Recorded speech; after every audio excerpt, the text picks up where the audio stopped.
దినమునకై ఏర్పాటు చేయబడిన వాక్య భాగము ప్రకటన గ్రంథము 21వ అధ్యాయం 21వ వచనం నుండి 27 వరకు. దాని 12 గుమ్మములను 12 ముత్యములు, ఒక్కొక్క గుమ్మము ఒక్కొక్క ముత్యముతో కట్టబడి ఉన్నది. పట్టణపు రాజవీధి శుద్ధ సువర్ణమయమై స్వచ్ఛమైన స్ఫటికమును పోలియున్నది. దానిలో ఏ దేవాలయమును నాకు కనబడలేదు.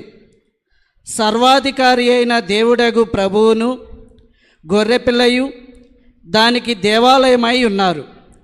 ఆ పట్టణములో ప్రకాశించుటకై సూర్యుడైనను చంద్రుడైనను దానికి అక్కరలేదు.